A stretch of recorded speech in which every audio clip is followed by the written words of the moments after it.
Hi guys, welcome to another episode of Teas, Foam and Terrain and all that. And today, well, I've got an episode and it's a bit of a filler, but it's also hopefully moving towards sort of a cool part of the project. So today we're going to be specifically diving back into the Helm's Deep in 2 mil, or the Lord of the Rings in 2 mil project. As I posted the review, I think it was, I'm not quite sure when it was, I think it was last Wednesday, Wednesday just gone. I did my product review of Strength and Honor, and today what I'm going to be talking to you about and showing you is the army list that I've created using the rule book to use the ideas that I had for the armies that are going to take place in or take part in the game, but the actual statistics to go with it. And some of you I know will be really interested in this. So we're going to look at the two forces today. The first one is the forces of Rohan, okay, and I'm gonna have them up on the screen, and we'll go through them. Now I have taken armies from the rule book as a kind of a base for some of the units. Or sorry, some of the units have got their bases from units in the rules, but I've also taken the characteristics in the rules and added those to units to try to give them a bit of flavour and a bit of character, and I'll try to explain that as we go through. So without further ado, let's throw the first one up. So we're looking at the first two units. There's actually going to be three of these units, two of one and one of the other, as you'll see on the screen. We've got the Elf Warriors. There's going to be two units of Elf Warriors, and I'm sort of envisaging on 120 mil by 60 mil bases, and they are in the rulebook. If I just quickly grab it, and some examples of typical units on page 62. If you want to obviously look while I'm going through the book, I used some of the stats from the formed archers. Now, for their movement, they're elves, and elves sort of, I think, traditionally move quite quickly. They're swift-footed, so I've given them actually d6 plus 1 for movement rather than the d6 that the formed archers have, and I've given them this 2-3, so 2 in combat, and then 3 for I think for the missile attack, the ranged attack. I'll see how that goes. I may actually change that to a 3/3 because I feel the elves are fairly handy with their bladed weapons as well. So I think a bit of playtesting is going to be involved. Don't be surprised if this changes at some point, because as I say, you play a game with it and you find, oh, actually they're a bit weaker than they should be. They should be a bit stronger, or vice versa, and you make these tweaks. All right. So that's the combat score. Maneuverability wise, I've given them a 2+. They are pretty well drilled. These are, I would say, fairly elite troops in the sort of comparison of those that are sort of in the Battle of Helm's Deep. Discipline wise, they're pretty good. So I've given them 5+. And again, not what the formed archers would have, but again, it's just taking the bits and comparing them. So I've actually compared them more to a sort of a veteran Roman legion, in the sense that they're probably well drilled. Certainly on the on-screen version, you see them, they march up in their ranks, they turn, they look like they've been doing that a long time, and they know what they're doing. And then characteristics wise, I've given them the ranged attack, so that they can make the attacks against the forces of Saruman over the wall, and I've also given them the plentiful missiles characteristic, which I think is brilliant. It's funny how they never run out of arrows in their quivers, but hey, cinema's a great thing, literature's a great thing. So that's the Elf Warriors. Also have some Elf Wall Defenders, which are essentially the warriors but on the wall. I've tweaked them slightly, so they are a skirmisher unit, we can divide them along the wall, so one unit could be spread out quite thin, and I've also given them the brave characteristic, which page 51 again, just very quickly. The brave, once per game, a unit with the brave characteristic may re-roll a failed discipline test without expending any command points from the command board. It made sense that they are probably some of the most fierce or most experienced, or maybe the most fearless of all the warriors. I thought just giving them that skill or that characteristic, just to maybe stop them falling back once in the game, I thought that felt about right. So that's the elves.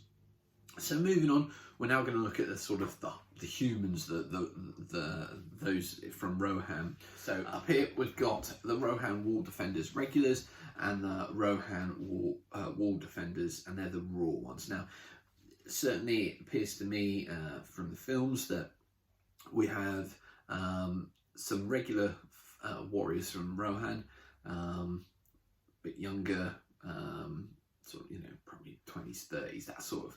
And then you've got the sort of raw troops who are you're really young and you're really old. And I wanted to try and make a difference there. So what we've got, to apologise, what we've got is their movement, D6, pretty standard. Combat wise, the regulars are just a little bit better with 4 rather than the 3 of the raw troops. Manoeuvre wise, again, they're a little bit better drilled, so they're going to be a 3+ rather than the 4+ of the raw. Discipline wise as well, they are going to be a little bit more used to combat, so not quite as good as the elves, but they're not bad. So they've got the 6+. The raw troops got the 8+. They're probably more likely to break quicker, and I think that's down to the age and the youth. So hopefully, that will give you the feel of those troops and make you think about where you place them as opposed to the regulars. Moving on to their characteristics, I've given them ranged attack. They, some of them are throwing spears, some of them are throwing or shooting arrows, and obviously, so ranged attack, skirmishes, they can be divided along the wall, and that's Rohan. So moving on, we've then got a few extra supports. I would say these are going to be held in reserve. So the Rohirrim cavalry, we're going to have 2 bases, 120mm by 60mm, and they're going to have the typical cavalry. I believe I may have even taken, where is it? It's not the light cavalry, it's just the regular cavalry. So the D6 +2. Their combat score is 4, manoeuvre +2, and their discipline. I've actually gone, with the cavalry, which is a 7+. I think they're fairly well trained. And then we've got this unit, the Ents. I thought, what to do with them? They're sort of like elephants in the sense they hit hard and they're pretty slow. In terms of their discipline, they're probably quite, up for a fight. They're trees at the end of the day. So I've also included this cause fear characteristic, which, having read it, absolutely brilliant, love it. Cause fear, if an enemy unit wants to move into the zone of control of a unit that has the cause of fear characteristic, it must first pass a discipline test. If it fails to pass this test, it must stop outside of the enemy zone of control. This does not trigger a reversal of fortune. If an enemy unit fails a discipline test triggered by a unit that has the cause of fear characteristic, it will roll with a -2 when rolling on the failed discipline table. And there's a little bit more. And I just felt, I can see the orcs coming up to the trees and then being very scared by them, failing a discipline test and it being even worse. So that's that. And then I've got these 4 other units. Again, we'll throw them up here now. So first of all, I've given the forces of Rohan 2 fortified camps. One I'm envisaging will be the Deeping Wall. The other will be the Keep. And looking at the rules in the book with regards to fortified camps, I thought, it makes sense. There is an ability to defend them with a unit, and there's an ability to attack the fortified camps, and that will tie into some of the bits from the forces of Saruman. So I've also listed on here, I've got King Theoden will be a little general unit. He's the general, and I've got 2 subordinate generals. We've got Aragorn and Gimli, and we've got the elf general and Legolas, who most likely will be with the elf warriors. And they've, let me just, sorry, quick pull up my, so the camps obviously will have the immobile characteristic. The generals and the subordinate generals will have the heroic characteristic. And again, I just felt it was fitting with the sort of character. So once per game, a unit with the heroic characteristic may reroll a failed reform test without expending any command points from the command board. Might be useful, might be important. It's in the book, it sounded right, so I put it in. So that is the armies of Rohan, or the forces of Rohan, and hopefully from there I can then start to build them and get them on the table and play test. So we're going to look at the forces of Saruman. It's not too many to them, quite a lot in number, but not too many actual different types of units. So first one then we're going to look at is the Uruk-hai, and the Uruk-hai warriors, I'm looking at probably 4 bases, probably something like 120 mil by 80 mil, a lot bigger force, and these are the real hardcore of the army. Again, may make some tweaks, but what I'm looking at with the movement pretty standard with a D6, combat hard hitting with 4, maneuver, again they're pretty good troops, so 3+ I thought, and discipline wise they're really up for this. You know, they're the best troops of the army of Saruman, so 6+. And I've given them the warband characteristic, as I have for pretty much all of the units within the force of Saruman. I'm also going to have 4 units of orcs. Now these are the sort of slightly lower quality troops than the Uruk-hai. Again, statistics wise, pretty much the same. Combat is a 3 instead of a 4. Maneuver wise, it's going to be a little bit harder to maneuver with a 4+, and their discipline is slightly less. They're less disciplined on that 7+. But I have given the orcs the frenzied characteristic, which, if I just pull up again, a unit with the frenzied characteristic that is given a charge or combat activation will make a second combat activation immediately after the first activation, and any resulting follow-up if there is an enemy unit immediately to their front. If the first combat result is a repulse or grind result, the frenzied unit does not fight a second round, and there is a reversal of fortune. And I kind of like this idea that they would go into it really sort of up for it, sort of almost like berserkers, but not quite. Excuse me. And then they would just, this almost uncontrollable charge. So I've given them that. So we'll see how that plays out. Again, might be changed, but it'd be interesting to see.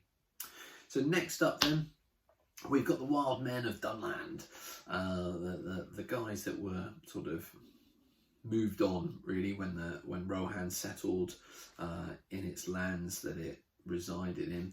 So we're going to have 2 units of that, probably. I think again the orcs and these men of Dunland, wild men of Dunland, I think they're going to be on 120 mil by 60 mil bases.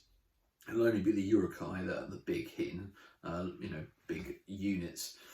So these wild men, they're D6, combat 3, much like the orcs. Manoeuvre slightly better than the orcs, and their discipline is about the same. They've only got warband though.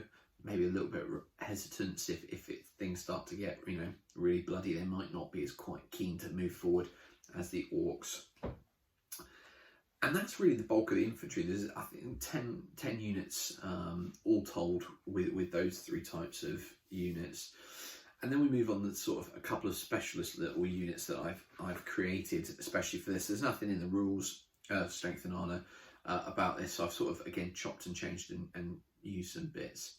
So the first is I'm going to create 2 little battering ram units, probably like 25 mil by 10 mil bases, really small.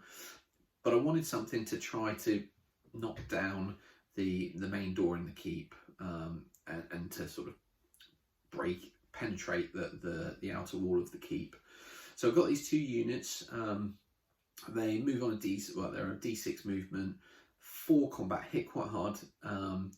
Maneuver wise though, not great, 4+, but their discipline of 7+ is reasonable. For this, they cause fear. I thought, actually, I don't know quite how that's going to work with rules, and I might get rid of that. But I thought, yeah, there probably should be something, because they're battering rams, they're knocking down your door. That's going to cause a little bit of fear. And secondly, they've got the ferocious charge, which I believe haven't mentioned that yet. So ferocious charge, what does it do? A unit with the ferocious charge characteristic that is given a charge activation gains a +1 bonus to their combat rating for the current phase. So I thought, yeah, actually, if they are trying to attack the door to the keep, actually having that bonus might be really useful. So that's the battering rams. And then finally, we've got the fire of Othank, which is basically that guy with the torch that's going to dive into that little culvert in the wall, in the deeping wall, to blow up the black powder, essentially, and blow up the wall. So there's only one of him. He's a D6 +1 for movement. He's got 4 combat, so when he hits, it's going to hit hard. He's also got the ferocious charge, which would give him that bonus. And his manoeuvrability, because he's only one guy, or a small little clump of them, it's a 2+, so very manoeuvrable. Discipline-wise, he's a berserker. He's absolute gung-ho. So he's got a +6, or 6+. So that's the forces. It should be interesting to see how it plays out, with the rules as well. See if the rules actually handle it. I think they will, but we will see. And I'm going to do some play testing once I've built the units. Hopefully, next couple of videos we'll either be building figures for these forces, or we'll be looking again at the terrain, putting the detail in. I sort of took a slight break. Life got busy, also got sick, which meant the amount of time to record videos was quite limited. Hence this video today. I thought I'd throw it in ahead of time, but it's just been quicker for me to video and get done. So, just like always, if you've liked this video, please feel free to click that like button.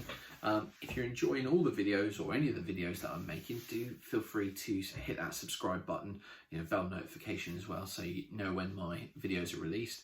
I am trying to get them out on schedule, 1 o'clock on a Saturday afternoon and 1 o'clock on a Tuesday afternoon. So far, I've only missed one in about 5 weeks, which is good going. I'm pleased with that. There's momentum. Obviously, if you've got any comments, please drop them below. I know a lot of people who are playing Strength and Honour might well be interested in seeing how I've tweaked it to make some changes for sort of more of a fantasy battle rather than a historical battle. But yeah, I'm looking forward to it. Again, comments, I will comment and reply to them. And I will see you next time in another episode of Tees Foam and Terrain and all that. And until then, take care and stay safe.